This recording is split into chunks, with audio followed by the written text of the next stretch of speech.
Bueno,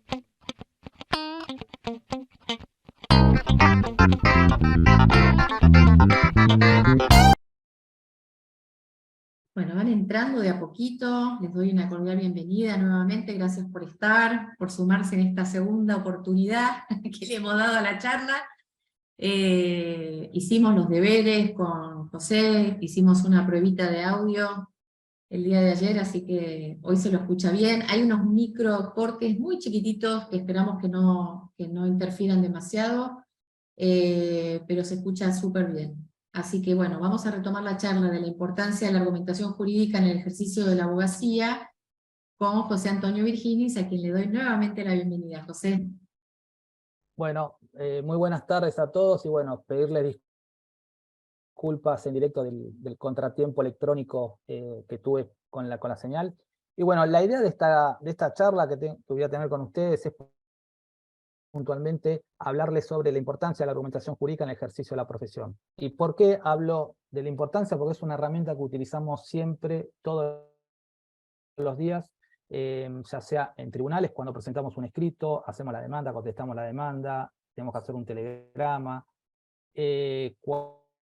cuando hacemos una consulta oral, y siempre estamos dando razones y justificando algo.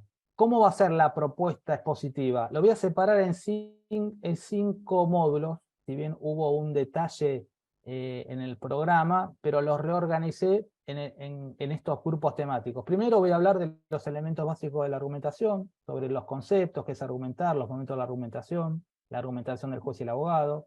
En la segunda parte voy a hablar puntualmente de argumentación jurídica y lo que es importante diferenciar el Estado de Derecho legal y el Estado de Derecho constitucional para saber dónde estamos parados. Voy a hacer una mención en un tercer punto sobre el lenguaje, que es la herramienta fundamental en la cual nosotros nos comunicamos, las nóminas de argumentos y los consejos para argumentar. Comenzando, que hablar de argumentación puntualmente o de argumentación jurídica, previamente tenemos que hablar de argumentar. ¿Y qué es? Es una herramienta fundamental para el ejercicio de la profesión. No solamente para los abogados que litigan, sino también para las personas que trabajan en el Poder Judicial, en algún poder del Estado. No importa si es del Poder Ejecutivo, Poder Legislativo, un órgano descentralizado. Y como una primera noción es ofrecer un conjunto de razones o pruebas en apoyo a una conclusión. Tengan en cuenta que todos los días nosotros tomamos decisiones, ya sea para hacer un viaje, para ver si me conviene ir por la autopista o voy por la avenida. Muchas veces doy razones para ir por la autopista diciendo, bueno, voy por la autopista porque evito los semáforos, evito el embotellamiento, evito que pero del otro lado puedo decir, bueno, puedo ir por la avenida, me ahorro el peaje, tomo un atajo y llego más rápido. Y sobre esas cuestiones uno ve los pros y los contras. ¿Cuál es la peculiaridad o la particularidad de la argumentación? Es transversal. ¿Por qué? En primer lugar, nosotros argumentamos de dos formas, en forma oral y escrita. En forma oral en las audiencias, en un alegato, cuando preguntamos un testigo, cuando repreguntamos un testigo. También argumentamos cuando estamos con la otra parte tratando de llegar a un punto de encuentro en una audiencia de conciliación. Es transversal porque es una disciplina que la utilizamos tanto los abogados, jueces, defensores, fiscales, ya sea para emitir una resolución, un dictamen, una sentencia, impugnar un testigo, impugnar una pericia. Es transversal porque también abarca todas las especialidades, no importa si ustedes se dedican al derecho penal, al derecho civil, al derecho administrativo, al derecho a la seguridad social. Es transversal porque también abarca todas las jurisdicciones del país, no importa si litigan en Capital, en Formosa, en Tierra del Fuego o en Misiones. Y también es abarcativa a todo el mundo, porque también es una herramienta que utilizan los abogados de América Latina, Norteamérica, de Europa, de Asia, y en general es una herramienta fundamental porque usamos puntos en común. Ahora, quiero abordar algunas ideas o conceptos fundamentales de argumentación. La primera idea la habíamos dado, que es nada más y nada más que ofrecer un conjunto de razones o de pruebas en apoyo a una conclusión. Y es una actividad también que consiste en dar razones a favor o en contra de una determinada tesis, ya sea para sostenerla o para refutarla, para sostener nuestra posición o para refutar la del contrario. Otro tema que es importante, que es en la práctica, es contestar, bueno, ¿qué es dar un argumento? En primer lugar, un argumento es un medio para indagar. ¿Por qué?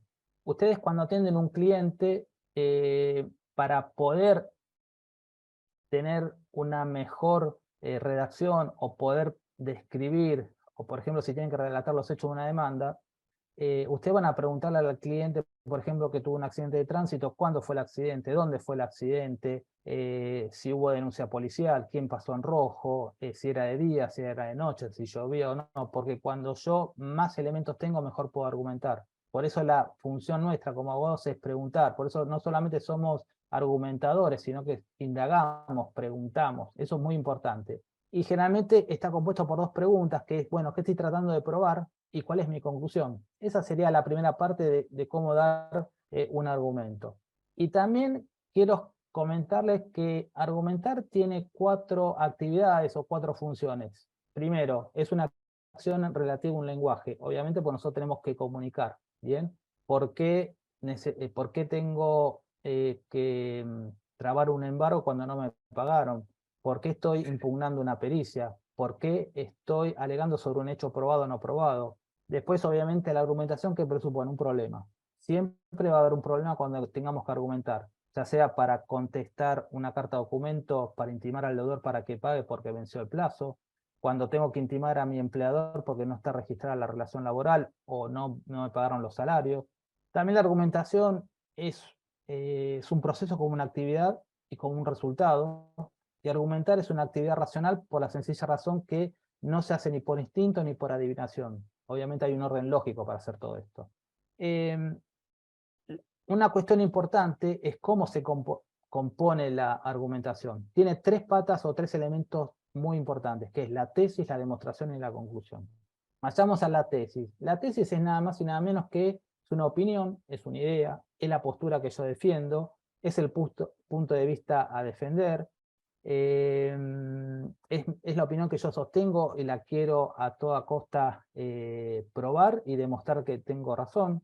Hay una fórmula para plantear una tesis o mi opinión en postura. Generalmente es a través de una oración declarativa con un verbo conjugado en modo indicativo. Por ejemplo, mi tesis es que el accidente de tránsito fue por responsabilidad exclusiva del embistente. Otra tesis puede ser, bueno, el accidente de trabajo fue por el incumplimiento de las normas de seguridad y higiene por parte de la empresa. Ahí tengo el primer componente de la argumentación. La demostración, ¿qué son? ¿Qué es? Puntualmente son lo que yo digo, los argumentos propiamente dichos, las bases, las razones, serían puntualmente datos, hechos en que se fundamenta mi tesis. Son las razones que apoyan esa tesis para confirmarla o rechazarla. Por ejemplo, surge de los videos donde el embistente pasó el semáforo a alta velocidad en luz roja, la declaración de 2 testigos presenciales del accidente. Y por último, la conclusión, que nada más que el resultado es la reiteración de la tesis apoyada en los argumentos. Bien. ¿Cuáles son los momentos más importantes de la argumentación del abogado? En la demanda, en la contestación, en los alegatos y en las conclusiones. Realmente en la demanda, en la contestación, cuando lo hacemos en forma escrita, cuando describimos los hechos, cuando ofrecemos la prueba. En los alegatos, cuando le decimos al juez, al tribunal, cuál es, por ejemplo, en el procedimiento laboral de la provincia de Buenos Aires, sobre qué hecho fue probado, qué hecho no fue probado, por qué se tiene que hacer lugar a la demanda, por qué rechazar la demanda de la otra parte, y las conclusiones tienen que ver con esa actividad. Otro punto que es interesante también de la argumentación son las llamadas tipologías textuales. Nosotros cuando, por ejemplo, redactamos una demanda, hacemos distintas actividades, hacemos descripciones, hacemos narraciones, hacemos exposiciones, argumentamos y también dialogamos. Por ejemplo, ¿dónde describo? Por ejemplo, cuando describo, por ejemplo, el día tal, a tal hora, sufrió un grave accidente de tránsito, venía transitando por la avenida, conduciendo mi vehículo marca tal, patente tal, por tal avenida, estoy describiendo por ejemplo, el estado del pavimento, que llovía y estaba mojado. Narrar consiste puntualmente poner los sucesos en un orden cronológico. La exposición en lo que yo estoy haciendo en este momento con ustedes. El diálogo se puede dar, por ejemplo, cuando pregunta al testigo en una audiencia, cuando los abogados estamos hablando, tratando de llegar a un punto de encuentro para conciliar un expediente. Y la argumentación es lo que habíamos dicho, es proponer una tesis, aprobar los elementos de prueba y defenderlos. Otro punto que a mí me parecía interesante volcarlo en la parte práctica es diferenciar cuál es la argumentación del juez y del abogado. ¿El juez qué hace? Toma una decisión. ¿El abogado qué hace? Toma una postura. ¿El juez qué hace? Trata de justificar. ¿El abogado qué hace? Trata de convencer. Bien. El razonamiento del juez, ¿cómo es? Es objetivo, porque va a resolver sobre las cuestiones que se trataron en el expediente. ¿Cuál es el razonamiento del abogado? Es subjetivo, porque tenemos intereses a favor de nuestro cliente.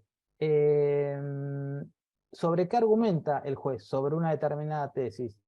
Y nosotros los abogados sobre una tesis. Ahora bien, quiero pasar a la segunda parte, que es la parte quizás más importante para entender por qué la argumentación jurídica hoy en día tiene un papel importante, relevante, determinante en el ejercicio de la profesión. Porque nosotros estamos todos los días tratando de convencer sobre una postura. Cuando se habla de argumentación jurídica estamos hablando de que consiste en algo puntual, que es exponer ordenadamente razones de tipo jurídico para defender una determinada postura relacionada con el ámbito del derecho. Es una forma de argumentar. Se proyecta, tiene una característica que es interdisciplinar y multidisciplinar. Es multidisciplinar porque la argumentación jurídica no solamente involucra el derecho, sino reglas de la lógica, de la filosofía, de la sociología, la historia, y es interdisciplinario porque todas estas ciencias y conocimientos se vinculan. Ahora, quiero trazarles muy sucintamente un aspecto histórico de cómo nace la argumentación jurídica. Si trazamos una línea en el tiempo, vamos a tomar como punto de referencia la Revolución Francesa en julio de 1789 y vamos a tomar como un punto de encuentro o de quiebre 1946 con los juicios de Nuremberg. Y dentro del primer periodo vamos a tomar la Revolución Francesa, lo que ocurre con el Código de Napoleón y el positivismo de Hans Kelsen. ¿Qué ocurrió en la Revolución Francesa?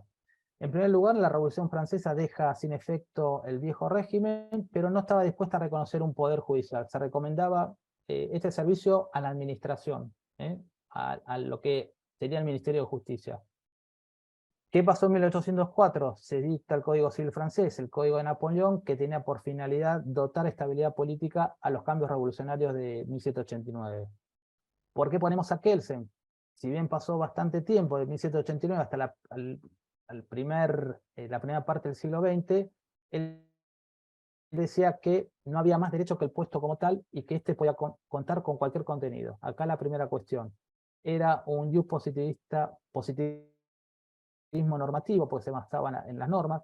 Su tesis tenía por finalidad establecer, dar certeza y objetividad al derecho, y también proponía la llamada pirámide de Kelsen una cierta jerarquía de las normas, partiendo de lo que era a nivel fundamental, estando la Constitución, por ejemplo, un nivel legal, estando, por ejemplo, las leyes nacionales y provinciales, y un nivel base que podía ser las sentencias o los contratos individuales del derecho. ¿Qué es lo que pasa en la Segunda Guerra Mundial?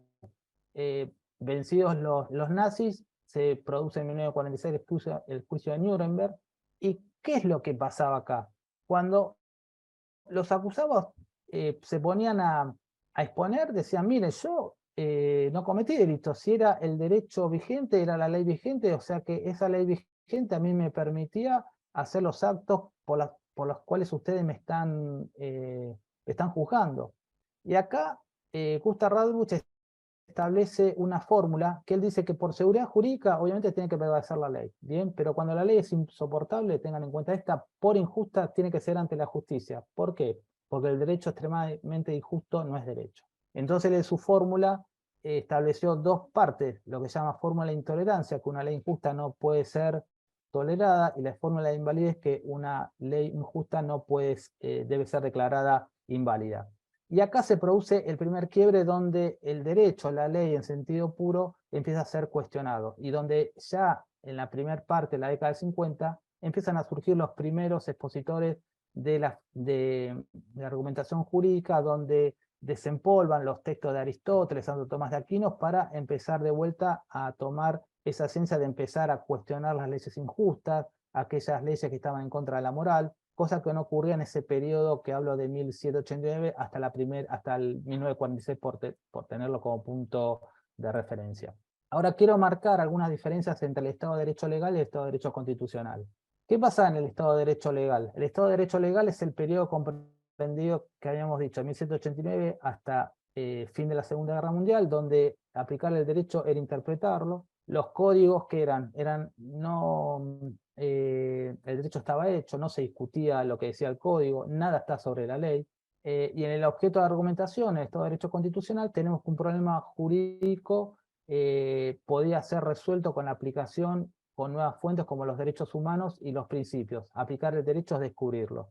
Otra diferencia era la forma de cómo se enseñaba el derecho. En el Estado de Derecho legal, el derecho se enseñaba de una forma que era de memoria, no había, un debate crítico sobre las cuestiones o institutos del derecho. Por ejemplo, a modo de... Cuando estudiaba, yo me acuerdo cuando le preguntamos a los profesores de Derecho Civil sobre un determinado tema, nos decían, eso está en la ley es clara. Lo dice la nota del código. Y como tercera opción decía, mire, es la voluntad la voluntad o lo que quiso interpretar el legislador.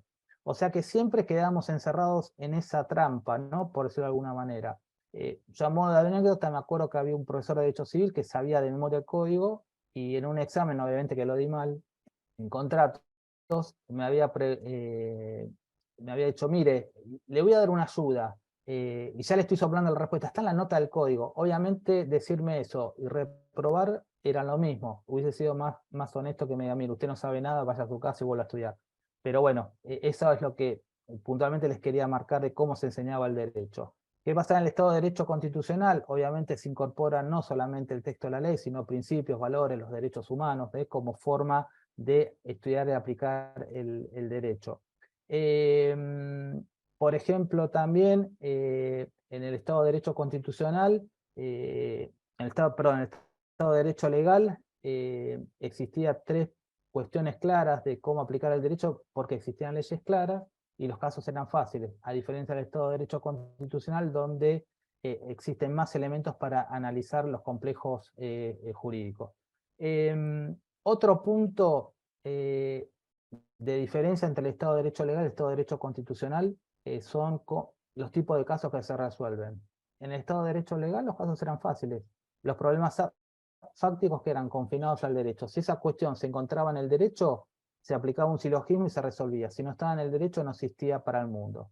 Y en el caso de argumentación, en los casos de esta argumentación jurídica, nosotros resolvemos casos difíciles sobre la prueba, casos difíciles sobre la aplicación del derecho, casos difíciles sobre la interpretación del derecho. Entonces tenemos más elementos para poder resolver esas cuestiones con los principios, con los derechos humanos, con las nóminas de argumentos, que es lo que vamos a ver en minutos más.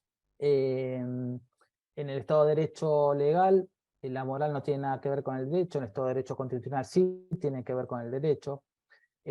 Otra diferencia importante para comprender, pongamos en énfasis que el Estado de Derecho constitucional nos estamos refiriendo a lo que es la aplicación técnica de la argumentación jurídica, para repasar ese concepto. En el Estado de Derecho legal había sinónimo entre el derecho y la ley. En el Estado de Derecho constitucional hubo una ruptura, o sea que el derecho no es solamente la ley, sino que existen otras fuentes. Otro punto importante es la importancia del derecho a los valores y los principios en el derecho de Estado constitucional, a diferencia del Estado de Derecho legal, que solamente el derecho estaba basado en normas o en reglas. Los derechos humanos en el Estado de Derecho legal solamente podían ser incorporados por medio de una ley, a diferencia que en el Estado de Derecho constitucional los derechos humanos tienen un prisma dominador, es determinante para resolver cuestiones. La Constitución en el Estado de Derecho legal era un programa político, a diferencia que en el Estado de Derecho constitucional la Constitución es fuente del derecho, tengan en cuenta eso también. Después, en el Estado de Derecho legal tenía prevalencia el derecho civil, que tenía un sesgo privatista, a diferencia de lo que ocurre en el derecho de Estado constitucional. En cuanto a la currícula para estudiar derecho, solamente fue un método diseñado para que se estudie sobre la base de códigos y de leyes. En el Estado de Derecho Constitucional existen los posgrados, en los cuales existen especializaciones, donde cada uno puede mejorar y potenciar sus conocimientos en una determinada área del derecho, en derecho civil, derecho penal, en la argumentación jurídica, derecho constitucional. Los posgrados se clasificaron en 5 clases, en diplomaturas, especializaciones, maestrías, doctorados y postdoctorados, que tienen características distintas, que tienen duración distinta, que tienen contenidos distintos. La forma de enseñar el derecho en el Estado de Derecho legal, reitero, era estudiar los códigos de memoria. En el Estado de Derecho legal se estudia mediante el método del caso, mediante la crítica de los institutos. Después, otra cuestión importante entre estas dos posturas es en cuanto al lenguaje. El lenguaje en el Estado de Derecho legal era concebido puntualmente como analizado en forma gramatical, no había interpretaciones, a diferencia de que en el Estado de Derecho Constitucional el lenguaje cumple hay diversas clases de lenguaje, como el lenguaje, por ejemplo, el científico jurídico, que puede aportar soluciones fuera del derecho. En el Estado de Derecho legal, los hechos eran separados de la cuestión de derecho, o sea, los hechos se analizaban por un lado y el derecho por otro. En el Estado de Derecho Constitucional, los hechos y el derecho, si ustedes analizan la contestación de demanda, una demanda se van mezclando en la redacción. Y otra cuestión importante es que en el Estado de Derecho legal existía una teoría positivista y en el Estado de Derecho constitucional una teoría no positivista, que es lo que más o menos cierra las dos diferencias entre estas grandes cuestiones. Ahora voy a la parte 3, que es la parte que a mí me interesa porque tiene que ver con la parte práctica de cómo argumentamos. Habíamos visto minutos atrás que la forma de argumentar es mediante el uso del lenguaje, y nosotros para argumentar tenemos que comunicar, ya sea en forma escrita o en forma oral. ¿Cuál es el primer uso del lenguaje? Bueno, habíamos dicho que era comunicar una información, que siempre se realiza mediante una formulación, una afirmación o negación. Voy al estudio, voy a una audiencia, voy a comer, voy a leer tal cosa. Eso serían concepciones básicas del lenguaje. Miren, si los físicos pueden explicar en forma clara la física cuántica, la regeneración celular en 2 párrafos, con más razón nosotros en el derecho podemos explicar en 2 párrafos de qué se trata la demanda o de qué se trata el caso. Bien, por eso uno de los errores que cometen generalmente las exposiciones cuando están hablando de un fallo es no comentar de qué se trata el fallo, de qué se trató el juicio, quiénes fueron las partes, qué pasó, si se condenó, si se hizo lugar a la demanda, si se rechazó, y directamente empiezan a analizar el resultado, y el que está del otro lado como espectador o como destinatario de esa información está perdido porque no sabe de qué se trata. Bien, por eso no hay, o sea, no hay algo tan complejo en el ámbito, ¿no?, en lo jurídico como para que el ciudadano a pie no pueda comprenderlo si se le explica con claridad lo que quiere comentarse. El uso del lenguaje, habíamos hablado que es para comunicar. Tengan en cuenta que ustedes en las demandas es la forma de explicarle al juez un accidente, explicarle al juez por qué ustedes se tiene que hacer lugar a la demanda por un reclamo, por qué se incumplió el contrato, cómo comunican. Eso es muy importante, que eso lo vamos a ver ahora en unos minutos, que tiene que ver con el lenguaje claro. Y hablando del lenguaje claro, ¿qué es? Cuando hablo del lenguaje claro es una comunicación que, o sea, el lenguaje claro es su estilo, su estructura y su diseño son tan claros que el público al que está destinada puede encontrar fácilmente lo que necesita, entiende lo que encuentra y usa esa información. Esa premisa es importante que ustedes la tengan para, por ejemplo, convencer al juez de por qué le tienen que hacer lugar a la demanda, o si contestan la demanda, por qué tienen que rechazar la demanda. Ahora, también tenemos en cuenta cuál es la legibilidad del texto para comunicar. Es la aptitud para ser leído y comprendido. Esto también se vincula con la redacción de las cartas documentos, de los telegramas, de los escritos en la cual ustedes peticionan cualquier cuestión sobre lo que quieren lograr un expediente, cuando hacen un alegato, cuando impugnan una pericia, cuando piden explicaciones al perito. Y sobre esto aparecen cuáles son los problemas por cómo comunicamos y cómo argumentamos mal y explicamos mal las cosas. El primer problema es la formación de los abogados en las carreras de grado. Se nos enseñan, todavía existen resabios donde se nos enseñan a estudiar de memoria los códigos, los artículos de determinadas instituciones y una explicación y una crítica. Eso es lo que habíamos hablado antes. Hay también viejos vicios de lenguaje arcaico, latinazgos, abuso de tecnicismo jurídico, que parece que queda bien, pero ensucia la prosa y muchas veces es como que es desprolijo. Otro problema que existe también es el problema en el exceso de la información, porque tendemos, es un vicio viejo, o por comodidad copiamos y pegamos de otros modelos y muchas veces queda información innecesaria. Otro problema que tenemos en la forma de comunicar y de argumentar en el uso del lenguaje es el incorrecto uso de los gerundios y el exceso del uso de la voz pasiva. Eso nosotros sobramos. Si leemos cualquier texto jurídico en un expediente, encontramos por todos lados. Errores de ortografía, en la gramática, en la semántica, en la sintaxis. No se respeta el sujeto verbo predicado, cosa de la primaria. No se tiene en cuenta el auditorio. Muchas veces nosotros comunicamos pensando que el otro va a entender. Uno de los errores que cometía uno era, por ejemplo, nos llamaba al cliente y le decimos, ¿qué tal, Fernández? ¿Cómo está? Mire, su expediente todavía no se trabó la litis y la contraparte opuso una excepción que tiene que ser resuelta y pasó al fiscal. Cuando corté el teléfono, el cliente no me entendió nada. Cuando yo en realidad tendría que bajar y depurar ese mensaje diciéndole, mire, todavía a la parte que le hicimos el juicio no contestó la demanda. Uno de los codemandados interpuso una defensa que tiene que ser resuelta por un fiscal. Entonces muchas veces no bajamos y pasamos, damos sobreentendido todo esto. La extensión desmesurada de las oraciones y párrafos, eso es otro error que cometemos, donde no usamos los puntos, no hay punto y aparte, no usamos el punto y coma, nos excedemos en la cantidad de palabras. Otro error en el lenguaje, ¿cuál es? La mala praxis legislativa, lo que se llama el lenguaje judicial es parasitario del lenguaje legislador. Muchas veces las leyes están tan mal hechas por esta mala praxis de que es imposible entender su finalidad. Otro problema es que la creencia de escribir mucho es argumentar. Otros dicen de que escribir difícil también es argumentar, lo cual es otro error. Cita de fallos de que no guardan relación con lo planteado y lo resuelto.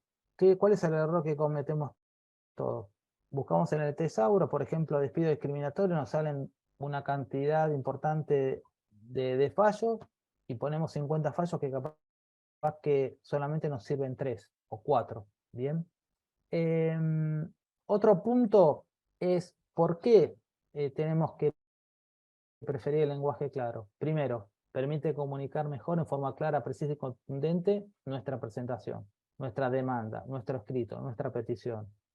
Es una poderosa arma para argumentar, obviamente, usando ejemplos. Muchas veces se usa el ejemplo para poder explicar mejor una idea. Los escritos de demanda y de contestación o cualquier presentación es más corta, es más clara, es más compacta, es agradable a la lectura, hay un mejor orden. Escribir claro también tiene un impacto en el mensaje. Esto da seguridad ante la ambigüedad, se localiza mejor la información y esto genera confianza. Otro punto que también es importante para la argumentación que tiene que ver con el lenguaje es cómo tiene que ser el diseño del contenido de los textos.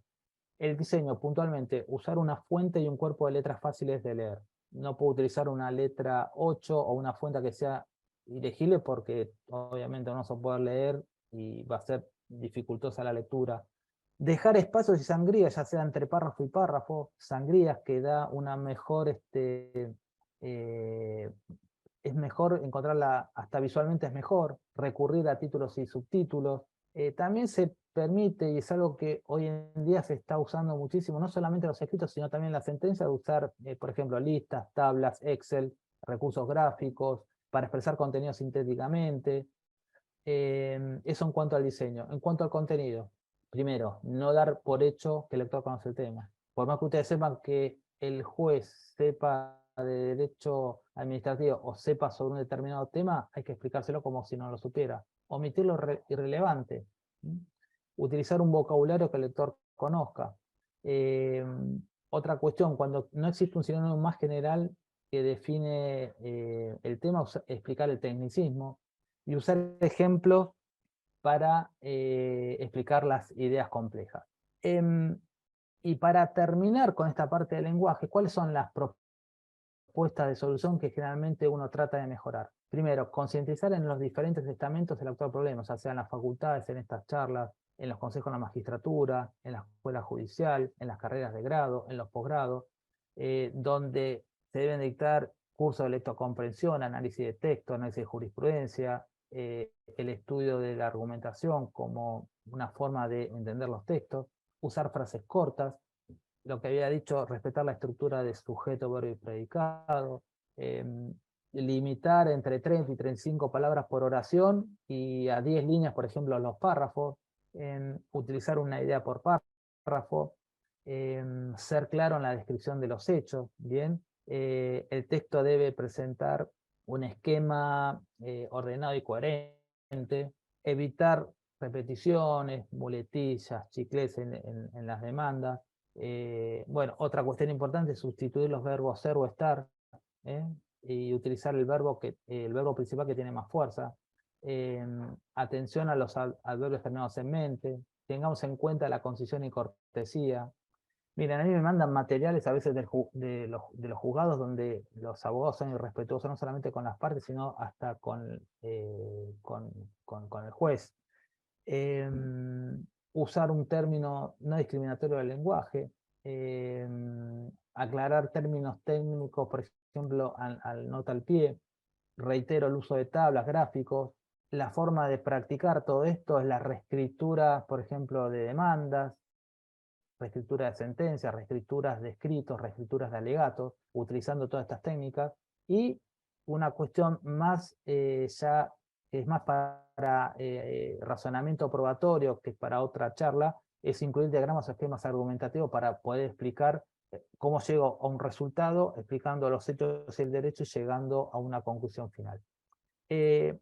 Ahora voy a la parte 4, que hablo sobre nóminas de argumentos.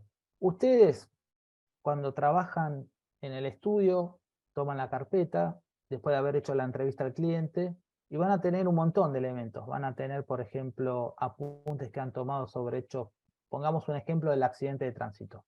Ustedes van a tener ya anotado diversos actos, diversas situaciones, cuándo fue el accidente, dónde fue, si hubo denuncia policial, van a tener fotografías, van a tener actas de escribanos, van a tener los datos de los testigos, van a tener, por ejemplo, certificados médicos si el cliente tuvo que ser hospitalizado, un informe médico legal, pero también se van a poner a redactar los hechos, pero también van a utilizar otros elementos, que son las nóminas de argumentos, que son materiales, herramientas que ustedes disponen, que están en el derecho vigente, para poder fundamentar, potenciar y corroborar los hechos que ustedes quieren, que quieren demostrar. Nóminas de argumentos existen un listado muy grande, algunos hablan de 30, otros de 20, pero yo les voy a enunciar las nóminas que más se utilizan o que ustedes generalmente utilizan. Bueno, vamos a la primera nómina, que es la llamada autoritativo normativo. Es cuando ustedes citan la ley. Citan el artículo del Código Civil y Comercial, citan el artículo del Código Penal, citan el artículo de la Ley de Contrato de Trabajo.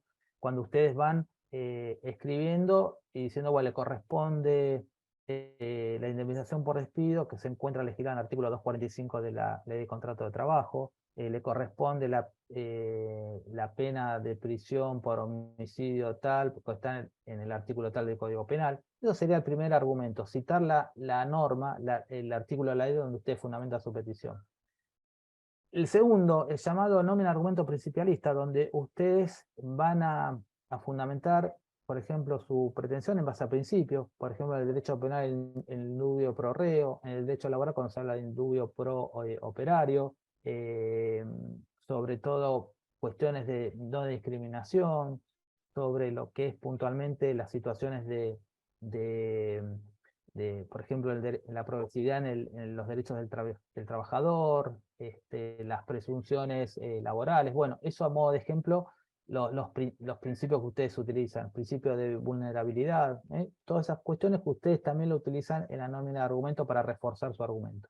El axiológico moral es otra nómina que ustedes utilizan cuando son principios de contenido moral, por ejemplo, el tema de la igualdad, provisión de no discriminar, la igualdad de trato, eso sería una nómina de argumento axiológico moral. El lingüístico, bueno, acá el lingüístico es importante porque ustedes muchas veces necesitan aclarar conceptos, aclarar determinadas ideas, por ejemplo, no sé, el trabajo decente, qué es vulnerabilidad, para poder también explicar el contenido de una idea que ustedes quieren, que están proponiendo y que le tratan de explicar al juez de qué se trata. Obviamente que en la lengua vamos a encontrar distintas clases de la forma de expresarnos, un lenguaje científico no jurídico, bien, por ejemplo, la pava está hirviendo, el lenguaje corriente o vulgar en la cual ustedes hablan con sus conocidos, che, ¿cómo está? Hey, de una manera más familiar, cotidiana, el lenguaje juridizado, por ejemplo, no sé, cosa, prescripción, y el lenguaje no juridizado, por ejemplo, jurídico no jurídico, como puede ser hipoteca, abstraente. Este argumento le da peso a las palabras. El doctrinario es otro argumento que nosotros utilizamos en las demandas o en la contestación. Cuando respaldamos sobre un determinado tema la opinión de algún jurista especializado en un tema. Si yo hago derecho administrativo, citar sobre un determinado tema a Gordillo, a Hutchinson, a Casañez. Si soy civilista voy a citar a Salvat, a Jambía, a Bordas. Si soy laboralista voy a citar a Ackerman, a Toselli, a De Viali. Si soy penalista voy a citar a los que son los verdaderos especialistas en el derecho para reforzar una idea o sobre un tema específico.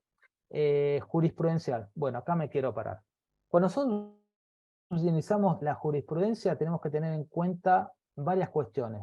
La primera, que se trate que la jurisprudencia que citen pueda ser del mismo tribunal o juzgado donde ustedes estén litigando, que sea de una instancia superior de la Cámara y fallos de la Corte. ¿Y cuál es la otra importancia? Que esos fallos que los hechos que estén en esos fallos tengan relación con los hechos que ustedes están planteando o discutiendo en el expediente. ¿Por qué? Le dije el ejemplo del tesauro, buscan un montón de fallos con las palabras comunes y le van a salir muchísimos fallos. Y generalmente siempre utilizar algunos que tengan relevancia, 3 o 4, y no es necesario transcribir el voto completo del magistrado, solamente la idea fundamental o la parte que ustedes les sirvan en el expediente. Eso es uno de los errores y horrores que yo cometía y que se siguen cometiendo en la forma de citar jurisprudencia. Copian el voto entero del ministro de la Corte y en realidad solamente sirven 2 o 3 líneas. Tengan en cuenta eso. Tampoco buscar como un apoyo jurisprudencial el voto de disidencia de un tribunal de trabajo que está detrás de la montaña que nadie conoce sin discriminar a nadie, pero se lo digo así en modo de chiste, que se busca a veces un fallo débil, una opinión débil y lo pongo con argumento. Obviamente me lo van a tirar por la cabeza. Por ejemplo, es importante tener en cuenta estas cuestiones. Bueno, otros argumentos utilizados es el histórico, por ejemplo, cuando se hace, por ejemplo, en un fallo que se dictó hace poquito, en el fallo San Juan, se apela en el voto de Rosenkrantz, por ejemplo, se apela a la historia por ejemplo, al federalista en Estados Unidos, de por qué la importancia de que los mandatos tengan un periodo y se corte. El argumento comparativo también es cuando utilizo elementos del derecho comparado. Nosotros, por ejemplo, nuestra Corte utiliza mucho, por ejemplo, material de los fallos de la Corte de Estados Unidos eh, eh, para, para comparar y hacer un paralelismo. El sociológico, por ejemplo, también es utilizado por ejemplo, para analizar o dar cuenta de aspectos actuales sobre temas vigentes, como por ejemplo puede ser la perspectiva de género, la discriminación. Son todos argumentos que ustedes van a utilizar. El científico no jurídico, bueno, obviamente es cuando ustedes es un argumento de raíz no jurídica, en primer lugar. Es una información que lo proporciona una disciplina ajena al derecho y hoy tiene que ver, por ejemplo, con los conocimientos de la informática, de la medicina, de la ingeniería, de la química, donde nos pueden dar información valiosa para acreditar nuestro punto de vista, ya sea por la informática, si un mail, si un correo electrónico salió de un lugar a otro, si fue recibido, si fue enviado en cadena, o la pericia médica que me determina un grado de incapacidad, o la pericia de ADN sobre determinar la paternidad de una persona. Ese sería el argumento científico no jurídico y lo utilizamos mucho en las demandas, sobre todo en la prueba de carácter técnico y en las periciales. Bueno, el llamado empírico probatorio fáctico tiene que ver puntualmente que se refiere al material probatorio acumulado, qué hecho se acreditó, qué hecho se probó, qué hecho no se probó, y esto es fundamental para ustedes para el momento del alegato. El conceptual o definicional, bueno, este se vincula puntualmente con el momento que ustedes tienen que definir, que tienen que conceptualizar alguna idea, establecer por ejemplo, algunos temas no jurídicos y explicar de qué se trata, hacer definiciones. Y entre otros argumentos, tenemos también el argumento lógico, que se establece en forma de explicar de cómo llegamos a las conclusiones en base a premisas, en base a los hechos, cómo se encadenan y llegan a una conclusión, ¿bien? Donde hay reglas y principios establecidos por las reglas de la lógica, que también es un tema para razonamiento probatorio, pero no los quiero embarullar para ir directamente al grano.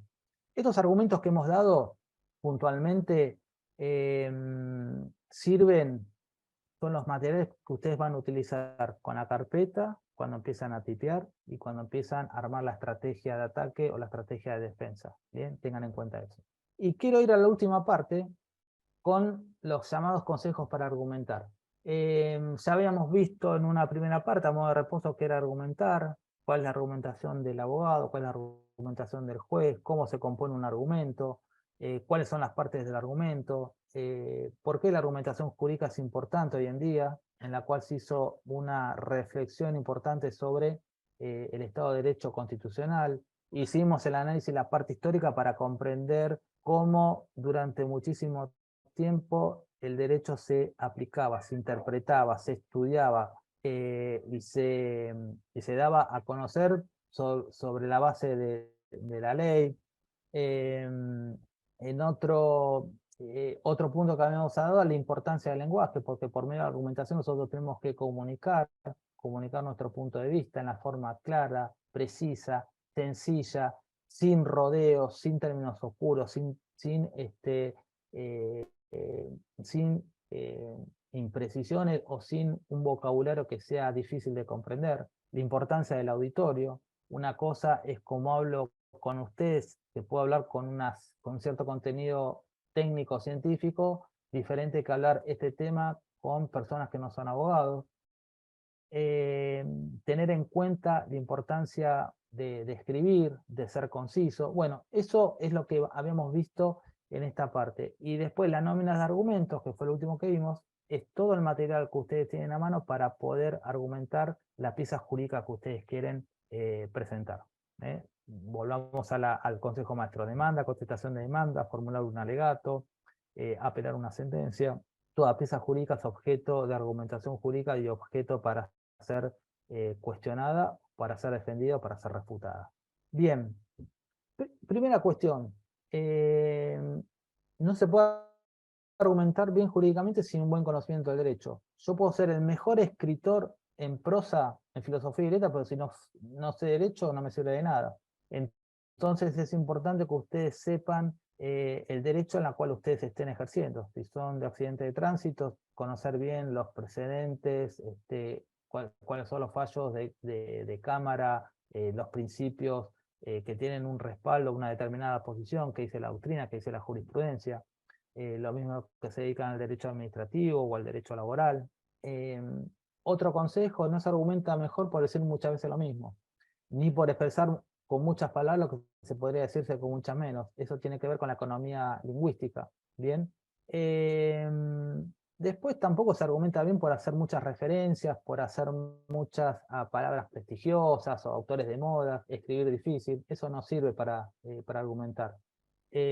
Vuelvo a otra idea, que argumentar, escribir mucho no es argumentar. Tenemos que conocer al auditorio en general, si nos toca alegar, conocer a los jueces, a los abogados de la contraparte, conocer puntualmente nuestro propio caso para poder argumentar. Esto para argumentar es para preguntar o para alegar.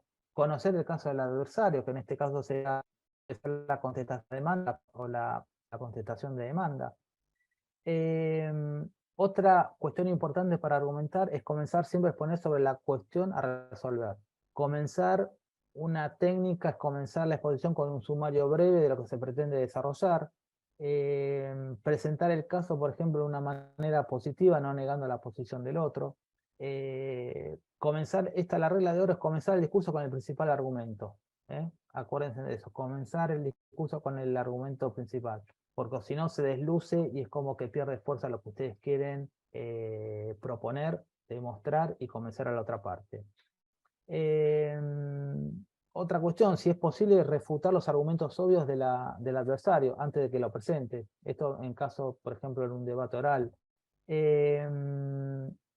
Esto es importante también, que presten atención a qué cosa, a los estándares de decisiones aplicables. Esto tiene que ver, por ejemplo, a cómo se resuelve en cuanto a la prueba, en cuanto a los principios de la prueba dinámica de la carga dinámica de la prueba, a si son penalistas, ver cuáles son los estándares probatorios para que una persona pueda ser acusada, o los estándares probatorios en el derecho laboral en cuanto al caso de duda, se está a favor del trabajador. Bueno, todas esas cuestiones ustedes las tienen que conocer, o saber o tenerlas por lo menos presentes para el momento de argumentar. Bueno, siempre comenzar como los principios, hacer lo que se llama check your authorities, chequear que no se haya cambiado el precedente, apelar a la historia legislativa, por ejemplo. Tener siempre a mano o tener presente cuál es el último fallo, cuál es la doctrina actual, cuál es la jurisprudencia actual sobre un determinado tema, ¿bien? Acompañar lista de autoridades. Cuando hablo de lista de autoridades, es tener, por ejemplo, de repuesto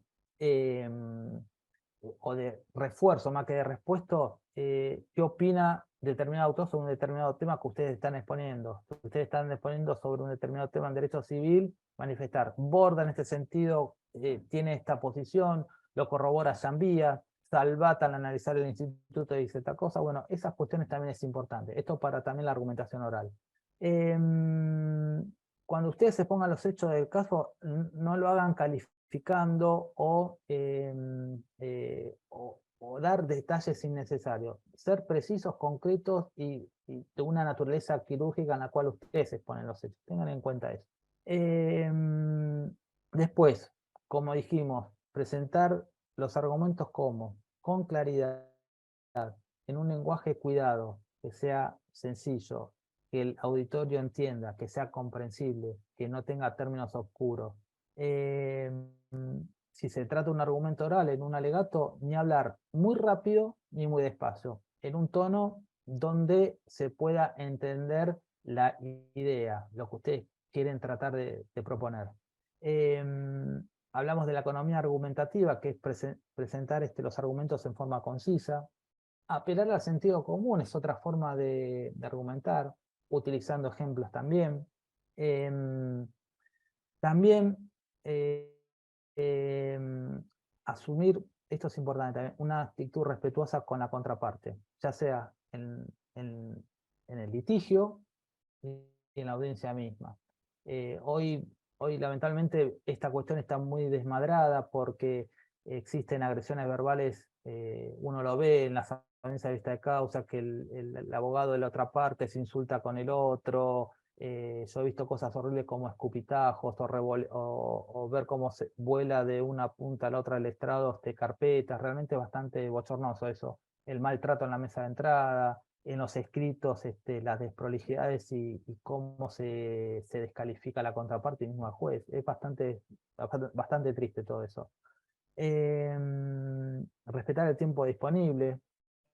Cuando ustedes están alegando, nunca digan cuánto me queda, no. Por eso es de preparar el discurso de antemano. Por ejemplo, ustedes están haciendo un alegato, nunca seguir hablando si el juez los para hacer una pregunta o lo interrumpe. Tengan en cuenta eso porque es una de las cosas que más fastidian a los magistrados. Cuando es un alegato o están siendo preguntados por el juez, recibir de buena manera. Si es necesario ante una pregunta que es difícil o que no la entienda, pedir una aclaración. Empezar el discurso con una introducción, un desarrollo y una peroración o conclusión. Bien. Antes de empezar a escribir, tomar el tiempo para deliberar. Este es el momento en el cual ustedes organizan la demanda, la contestación de demanda, piden los elementos de defensa, organizan, bueno, primero hago los hechos, después voy completando la liquidación. Bueno, eso forma parte de la organización interna de ustedes. Otra cosa importante, y yo voy terminando con este punto, es revisar cuando termino de escribir, leerlo. Yo que soy más grande que ustedes, ya pasando los 50, me cuesta mucho leer de la pantalla para corregir. Entonces, bueno, lo que tenemos los más viejos, imprimimos y tratamos de corregir en lápiz para que quede mejor resuelta la corrección. Cuando están muy cansados para leer un texto o para corregirlo en el momento de argumentar, descansar el texto, a veces cortar, bueno, lo veo 2 horas después y uno puede retomar una idea mejor. Y la otra cuestión es aprender de las equivocaciones. ¿Qué les quiero decir como mensaje a ustedes? Primero, que la argumentación jurídica es un arma poderosa para ustedes, para el quehacer diario, desde el trato del cliente hasta en las presentaciones de los escritos, la participación en las audiencias, para cualquier pieza procesal. Importante que conozcan el derecho. Importante el tema del uso del lenguaje. Especialícense en la rama del derecho que ustedes desarrollan. Traten de conocer puntualmente, de estar al día con doctrina, jurisprudencia, con cualquier cuestión que tenga que ver con su quehacer diario. Y tener presente que la argumentación jurídica como postura es la que nos permite hoy en día analizar los textos, comprender los textos, no estudiar de memoria, poder debatir con alguien sobre un tema, un planteamiento jurídico y que no nos dejen encerrados, que lo dice la ley, lo dice la nota, es la voluntad del legislador. Y obviamente que esto es una introducción, porque hay temas que son más, no complejos, pero son más prácticos todavía, que tienen que ver con el razonamiento probatorio. Esto, como para cerrar la charla, a nosotros en la facultad se nos enseñaba solamente lo que es exclusivamente derecho probatorio. O sea, lo que dice los códigos, los plazos, los recursos, cuando apelo, los plazos para hacer el oficio. Pero no se nos enseña lo que es razonamiento probatorio, que tiene que ver con la construcción de los hechos. ¿Por qué? Porque los hechos, Morelo nos enseñaba que si yo no explico bien los hechos en la demanda o en la contestación de demanda o en cualquier escrito jurídico, difícilmente puedo aplicar el derecho. Y si yo no explico bien los hechos, obviamente se me va a frustrar lo que yo quiero convencer. Por eso el tema de analizar los hechos, si bien es para hablarlo en otra charla, es lo que no se nos enseña en la facultad, que es lo que es razonamiento probatorio, y bueno, tiene que ver también con la exploración y profundación de la argumentación jurídica. Así que bueno, quería decirles gracias por estar ahí, por haber venido de vuelta a esta charla, y bueno, les agradezco a todos ustedes su participación. Gracias, José. Muchísimas gracias. Bueno, has aplicado alguno de los tips que diste. Mirá el tiempo. Fin, ya está, 18:57. Cumpliste con el tiempo. Estabas midiendo el tiempo. Muy bien, o sea que has practicado. Un tema importante también que estaba pensando mientras te escuchaba con los tips que diste, el tema, por lo menos yo que soy, obviamente tengo el tema de la edición, ¿no? Vengo de una editorial y demás, el tema de la ortografía. Es una cuestión que no es menor, ¿no? Que siempre también por las dudas pasar por un corrector de texto, porque no hay peor cosa que ver un horror de ortografía que le quita confiabilidad, le quita seguridad, le quita profesionalismo, ¿no? al escrito. Así que bueno, muchísimas gracias, fuiste muy claro, diste un montón de tips. Espero que hayan anotado todo, porque fueron un montón. Acá te están felicitando. No sé si hay alguna consulta puntual que quieran hacerle sobre Muchas este gracias, la verdad que tema.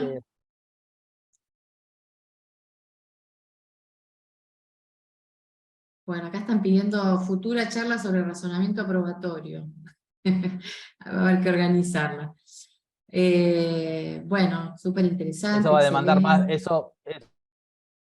eso va a demandar más de una hora de razonamiento, pero ya con gráficos yo les digo un poco a que están presentes que el razonamiento probatorio nos enseña a analizar los hechos desde la conformación de la demanda.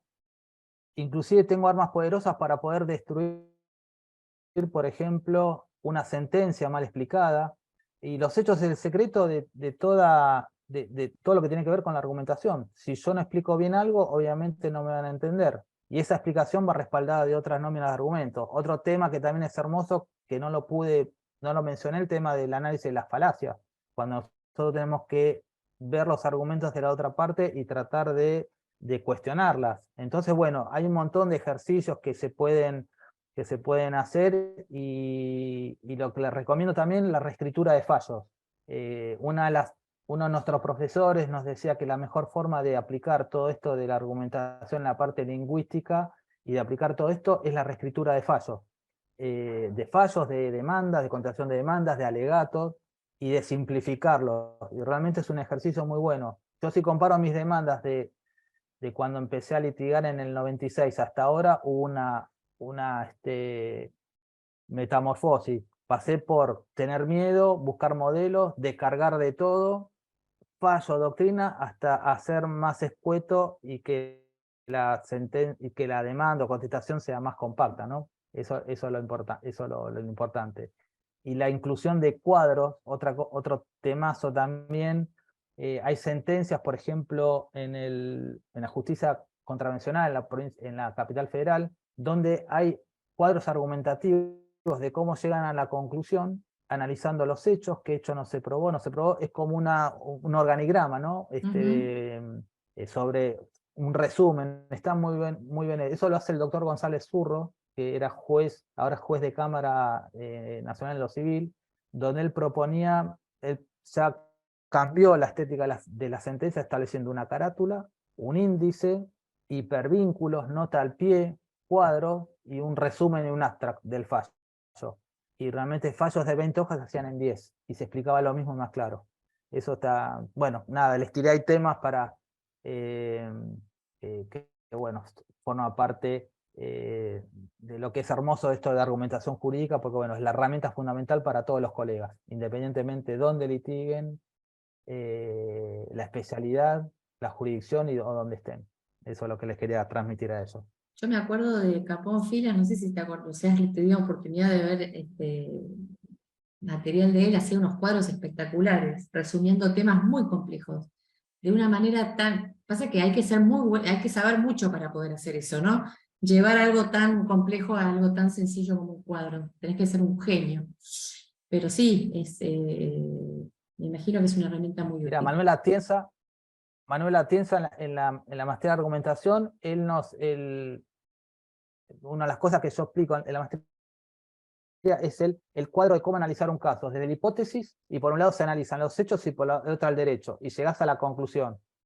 Y es un arma de argumentación poderosa para poner, ya sean las demandas, contestación de demanda, y en las sentencias, que se utiliza bastante eso, de llegar al esquema de Stifel-Toulmin, cómo llegan a analizar un caso. Hay herramientas que se llaman tablas o cronogramas, eh, donde se analizan en factor tiempo los hechos en forma cronológica. Por ejemplo, hay autores como Anderson, Schum y Twining que se llama el derecho probatorio, análisis de la prueba, perdón, donde se analizan los casos de las Torres Gemelas hasta casos de discriminación, cómo llegás a concatenar el tema de cadenas de hecho, las inferencias, cómo llegar al resultado. Y eso no nos enseñan en la facultad. Nos enseñan directamente a decir, bueno, el código, el plazo, la prueba, y no nos enseñan a analizar los hechos, que es la parte fundamental, ¿no? Mira, para justo poder avanzar en el análisis. estaban pidiendo el tema de la bibliografía. Esto es análisis de la prueba de Anderson, ¿me dijiste?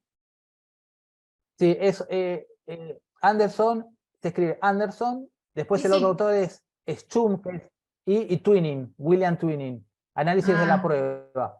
porque yo lo encontré, lo estaba googleando, creo que es de Marcial Pons. Marcial Pons, sí. Sí. Es un libro muy bueno para los que litigan, si bien forma parte del derecho norteamericano, pero tiene los elementos básicos de lo que se enseña en Estados Unidos, que es el razonamiento probatorio, que es el análisis de los hechos, que no nos enseñan en la facultad. Nosotros vamos al derecho probatorio, que es toda la parte jurídica de la prueba, lo que dicen los oficios, el plazo para apelar, pero no nos enseñan lo más importante, que es lo que estamos todos los días nosotros en el estudio o mismo en tribunales, el análisis de los hechos. Cómo llegar a una conclusión, cómo averiguar, qué prueba utilizar, o sea, es muy importante. Ese libro es muy bueno porque tiene casos prácticos también. Acá se consiguen libros de Sobre Marcial Ponce, ¿eh? Se consiguen en la calle Tucumán, hay Sí, libros. hay en praxis, no, praxis jurídica, hay en Talcahuano, al Ah, en 400, ahí Talcahuano. venden Ok. todo el libro de argumentación. Bueno, Eh, Manuel de Atienza también, después hay autores holandeses, Van Emeren, que también hablan de la argumentación como herramienta, con ejercicios prácticos. Eso es lo que a mí más me interesa de las charlas, de que se lleven algo práctico. O sea, la teoría es linda también, hay que explicarla en algunos casos, pero la parte práctica es la que me interesa que se lleven ellos como para que puedan trabajar con sus demandas, con sus escritos. A mí me dio mucha utilidad para los alegatos, por ejemplo, para preparar los hechos de una demanda y contestación de la demanda, refutar, bueno, todas esas perlitas hacen de que uno haya perfeccionado o haya mejorado esas cosas. Y es una herramienta fundamental para todos los abogados, independientemente de dónde litiguen, dónde trabajen, y sobre todo cuando queremos convencer a alguien. ¿Cómo llego a ese resultado? ¿No? bueno, ahí puse al holandés, Van Imeren o algo así. Van Imeren. Van Imeren, eso de argumentación, después tenés, bueno, de Atienza el manual, bueno, tenés un montón de autores pero el de Schum, Twining y el de Anderson es muy bueno porque, bueno, ves otras cuestiones y sobre todo análisis de casos. Después hay otro método, como para ir redondeando este punto y no aburrirlos, que se llama el Chart Method de John Wigmore, que él analizaba los casos con flechas, con diagramas de cómo se llegan con determinados, con una planificación a un resultado. El tema también de la valoración de la declaración de los testigos, cuando un testigo declara en un sentido afirmativo, cuándo puede convencer. No es lo mismo el testigo de oídas que el testigo que presenció, no es lo mismo el testigo que le contaron que el testigo que estuvo a 10 metros, no es lo mismo un testigo que esté tapado los ojos hasta 2 metros que un testigo con buena vista a 10 metros. Bueno, hay un montón de cuestiones que sirven también para el abogado para cuestionar, por ejemplo, en una declaración testimonial, alguna cuestión, el tema de la memoria. No, ahí digo, nos podemos quedar hasta mañana, pero hay un montón de material para trabajar que uno se entusiasma y quiere darle todos, pero puntualmente el razonamiento probatorio es una herramienta muy buena que bueno, se podría hacer algo muy lindo. La verdad que, Bueno, sobre todo darle las herramientas para mí, lo que me interesa es que se lleven lo práctico, que ellos puedan aplicarlo en el día a día. Pues claro, teorizar podemos teorizar, pero lo que a mí me interesa es la la parte bajada a tierra. práctica, Mm, trabajar a tierra. Que ellos vayan exacto, trabajando también con sus demandas, con sus contestaciones, telegramas. Hay muchas cosas para aportar y mejorar, ¿no? Obviamente. seguro. Bueno, te agradezco muchísimo, José, y gracias a todos por haberse quedado hasta el final. Ahí tienen la bibliografía que estuvo citando. También volví a poner el link porque finalmente vieron mi mensaje y lo añadieron a la lista. Si no, si mandaron el mail a socios, no se preocupen porque también lo vamos a verificar. Así que muchísimas gracias, José. Vemos si organizamos para el segundo semestre algo sobre razonamiento, ¿sí? Perfecto, ahí estaré presente. Y a todos ustedes, gracias por estar y les mando un gran saludo, que tengan una linda semana y lo mejor. Buen descanso para todos. Hasta luego. Gracias por estar. Chao, chao.